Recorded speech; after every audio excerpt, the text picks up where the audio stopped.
Oh my god, this is so wonky. And no one else was laughing, and I couldn't stop laughing. There. And then there was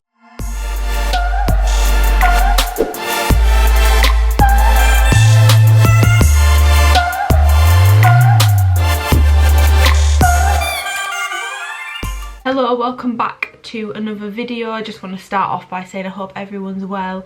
I know that everything that's going on at the moment is quite stressful, but you know, a lot of the people that watch my videos are young and healthy and they may not have any underlying health conditions, but I just want to encourage people to not be selfish in times like this. You might be fine if you catch the virus that's going around, but if you then pass it on to someone else, like you don't know walking down the street if someone's got an autoimmune disease that means their immune system's compromised. You do not know how old people are. You cannot tell by looking at someone if they've got any underlying health conditions, so just be mindful and be a little bit more selfless and keep an eye on like elderly neighbours or like anyone in your family who's elderly. I know it's stressful and I just hope everyone is doing well and I hope everyone's families are doing well. So yeah, today's video is just going to be a very quick, simple one regarding hip thrusts. I have been posting on my Instagram stories recently quite a bit about hip thrusts because I have been going for some PBs. My original PB I wrote down at the beginning of the year was I really want to get to 200 kg by the end of the year. I've now hit 190 kg, so I think I'm going to have to up that because I will probably hit 200 kg pretty soon. But with my posting and stuff about that on Instagram, I've got quite a few questions about how do you put more weight on the bar, form tips, blah blah blah blah blah, so many things about hip thrusts. So I thought I'm going to do a video and I'm going to include my personal favourite variations of hip thrusts and go through the form and stuff for them. I would encourage people to try out a variety of them and see which ones work best for you. Yeah, my number one tip if you are wanting to increase the weight is make sure that you are using a barbell pad over the bar. When I think it was about just over a year ago, no it wasn't, it was 2 years ago. About 2 years ago I was starting to increase my weights with hip thrusts. I was getting more confident with the movement, but I hadn't been using a barbell pad. One day I was trying to get 100 kg, I think I got it for about 3 or 4 reps, and I felt something go in my leg. I still don't know to this day what it was, and then I just got a really weird sensation down the outer part of my quad. And then I noticed from then on for about 3 months, when I was in the shower, when I was shaving my legs, there was like a section up the side of my leg. When I was shaving over it, I literally could not feel a thing. It was completely numb. I had literally completely lost sensation in that part of my leg. And I do believe it was something to do with not using a barbell pad over my hips, because I felt something like twang. I think it might have been something to do with the nerves.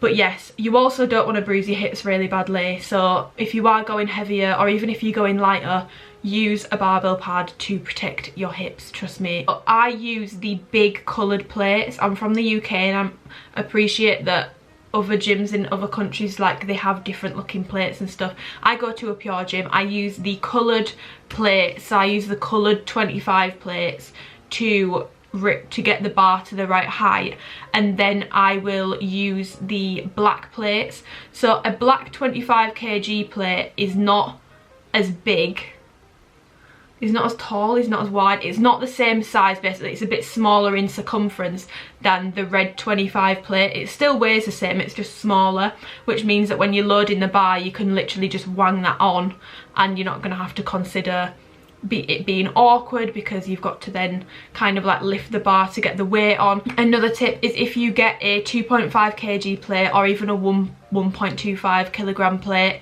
and roll the first plate, I really hope I'm explaining this well, but if you basically roll the first plate like that you've put onto the bar onto that to lift it up a bit, you can then put a same size plate on the bar next to it a little bit easier because it's been lifted up. So when you put the plate on, you don't have to lift the bar up with the weight on itself, which if you are working like past 100 kg, I can't deadlift 100 kg, so there is no way that I would be able to just easily slip it on. So that's another tip for when you're trying to load more weights on the bar.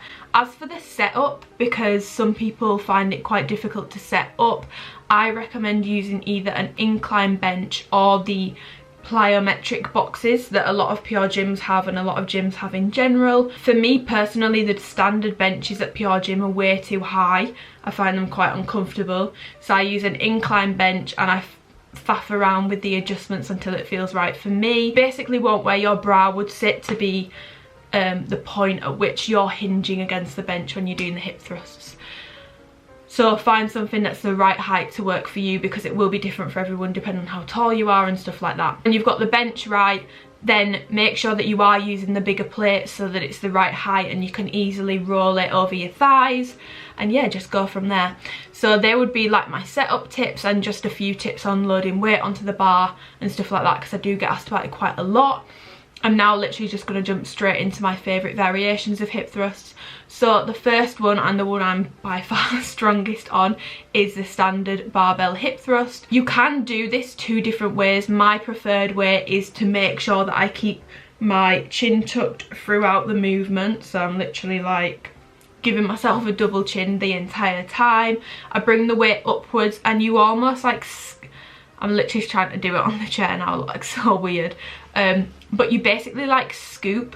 Chrissy Cheller explains this really well. Imagine that your pelvis is like an ice cream scoop and you're trying to like scoop upwards. You like scoop your butt underneath yourself, and I find that that's the best way for me to get the maximal feel of it in my glutes, the maximal contraction in my glutes. And when you're at the top of the movement, your shins should be forming at a right angle, so like these. Another favourite is the B stance hip thrust. I apply the exact same form tips as I would to the standard barbell hip thrust with the B stance one. The only difference is, I think I've finally cracked a way to explain this well. So your leg of the working glute, both your glutes are going to be working, but it is going to put more load onto one side than the other. So on the leg of the working glute, you want to have that leg in the normal hip thrust position, and as for your other leg, put your heel of that foot in line with the toe of your working glutes leg. Sometimes get a better connection with B stance hip thrusts than I do with standard ones, so I absolutely love B stance hip thrusts. If you have not tried them out, then do try them out. So another favourite variation of hip thrusts of mine is just the banded barbell hip thrust. So it's the exact same form tips as the standard one, except you have a band just above your knees. One thing I really want to stress on this, because I see it in the gym quite a lot, is there is no point in whacking a band above your knees to do any movement, especially when it comes to hip thrusts, and then allowing that band to make your knees and legs cave inwards. The point of putting the band above your knees is to add extra resistance onto your glutes and force your legs to force that band outwards. So if you're just giving way to the band and letting it push your legs in, then you're not going to be getting the most out of the movement. So make sure when you are doing banded hip thrusts that you are pushing out against the band and keeping your legs in the position that they should be and not letting them cave in because of the resistance of the band. Oh, the next one is absolutely brutal. I have to give full credits to Lucy Davis for this. I don't know if she was the person who came up with it, but she put these in my plan last year when I did online coaching with her, and oh my god, it's so painful, but it's so good. So it's the band again, same form again. This time what you're going to do is 1 hip thrust, 1 abduction at the top, 2 hip thrusts, 2 abductions at the top. An abduction is basically you're pushing your legs past that normal point out against the band like you would with an abduction machine. It's the same kind of movement, but obviously you've got the barbell over you. Then you would do 3 hip thrusts, 3 abductions at the top, 4 hip thrusts, 4 abductions at the top, 5 hip thrusts, 5 abductions at the top. If you can get past 5 or 6, I absolutely salute you. I normally have to stop at 5 because it's just too much for me. But yeah, you basically keep going with that until you can't do it anymore. When I would use something like that in a workout is if I'm doing my lower rep range hip thrust, so if I'm doing like 5 sets of 5 or like 5, 3, 1, I would then use that afterwards with a much lighter weight just to get a little bit more of a pump going on, feel the burn a little bit more, because obviously if you're doing 1 rep you're not going to be feeling the burn. And I just have a weird obsession with feeling like my glutes are on fire. I really like the feeling, so that is when I would use something like that. You can progressively overload it because obviously you can aim to do more reps and more abductions each week, but yeah, that's where I would personally use it in my own training, and that's where I do use it in my own training. 1 1/4 reps, so you will do a full rep and then come down slightly, back up, come down fully, back up, come down slightly, back up. So 1 1/4 rep. It's pretty self-explanatory. I love doing the 1 1/4 rep hip thrust because I feel like it adds more tension, and you keep tension on your glutes throughout the movement because you're not giving them that full stretch every single time. You're literally coming down a little bit, back up, then down fully, back up, down a little bit, back up. Oh, it burns like an absolute... I'm not going to say it because I kind of want this video to be monetized. So yeah, that's the video, guys. It's a really simple video, but I think it is quite useful. I think it is quite helpful.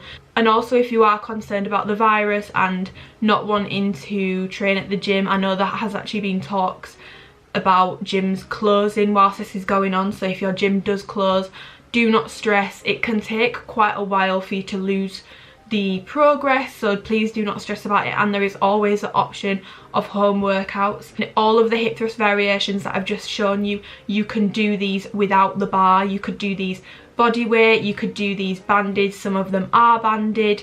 With the B stance ones, you could do single leg hip thrust with like a heavy water bottle or something. There are ways around it. Do not stress about it. Your health is more important than your gains.